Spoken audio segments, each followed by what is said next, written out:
We are building the welcome message project from the YByte Python curriculum available at www.ybyte.in. Having taken an overview of the validate function, how we are using, let's say, the keyword arguments to call it. For example, here sc is equal to sf, n is equal to ns, and that becomes a dictionary. Having seen this and having also learned about the assert statement, now we are in a position to actually develop the validate function. And that is what we are going to do in this video.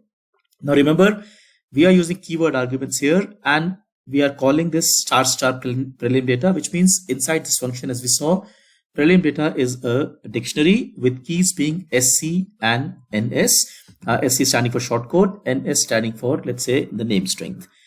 However, as we discussed earlier, there is no guarantee that the previous stages have gone through, which means that, the previous stages, which is basically, let's say, the shortcode and the name string, may in fact not have passed due to some error. And when that happens, my sf and ns, in this case, for example, sf being, let's say, the value I'm passing, ns being the value that I'm passing for the name string, may be in fact null data, maybe in fact none type, right? So what I'm going to do is that I'm going to say, okay, look, let's use a try except statement over here again.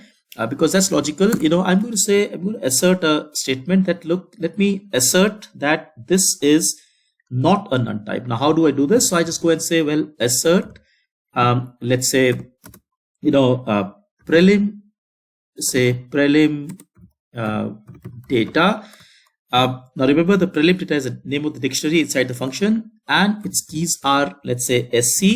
So I go and assert that this is not equal to none, which means it's not a none type. And likewise, I go and assert that, look, say prelim data, let's say ns is also not equal to none. So which means I'm basically saying that, look, I'm asserting this condition. Remember, as we saw earlier, assert statement, basically, if this condition happens to be correct, then it's all fine. So it doesn't raise an error. On the other hand, if this condition is not correct, which means that let's say prelim data sc is none, or prelim data ns is none, which means basically saying that, the previous one of the previous, let's say, functions has failed, I am going to end up with, let's say, an assertion error. So I just go and say, well, except, let's say, assertion error, and I can go and say, look, basically what it means is that one of the previous stages has failed. So I just put a print here, look, one of the previous, say, stages has failed, and I can just say, well, and hence, let's say, or maybe one of the previous steps has gone wrong or something like that, and I go and say validation, say, failed. Now, when we are calling a function with keyword arguments, it's also possible that my user makes a mistake, and instead of, for example, writing sc as, let's say, sf, he might think that, we are helping the player by saying, helping the, system by saying shortcode is equal to sf. But remember, whatever we are writing from here is actually fine, but inside this function, this becomes a dictionary with that value, that, let's say, name being the key. I am assuming that there is no other key except for the sc and ns that I'm prepared for, and hence I can potentially also end up in a key error over here. So I just go and say except, for example, key error, let's say, so key error, oops, not keyboard interrupt, so key error as, let's say, e. Now when this happens, I basically I know for almost for a fact that, look, for whatever reason, maybe the player did not read the instructions carefully, maybe he was just overzealous, or maybe he was just careless. I think I can be a little bit nasty and say, look, you are really bad at typing, aren't, let's say, so this has to be apostrophe, aren't, let's say, you, and I must close this bracket. And obviously, since there's been an error, I can clearly go and tell that, well, look, validation has failed. So I just go and say validation failed. due to, and I just put to help my player. Let's say I put this message as we have seen before earlier. Now, if none of this goes wrong, remember it's certainly possible that now let's say neither of these steps go wrong. That is good. It means that the preliminary stages have gone through. It means that the player has not put anything wrong in typing while calling this validate function. That's a good situation. So I can put that code in else. Remember, else is what gets run when there is no error. So which means there's no assertion error, no key error, nothing, everything looks good. So I can just put here, let's say print, let's say looking good so far, because everything looks fine so far. However, I will send this to, let's say, sending for deeper validation. Now, deeper validation possibly happens somewhere else, maybe in some kind of remote server or something like that. Now, we will build that a little bit later, and we will see how we can integrate that code also with this flow. But having written this much code, it's a good idea to try and, let's say, run this code. I'm just going to remove this print print data, because that is not really adding much value here.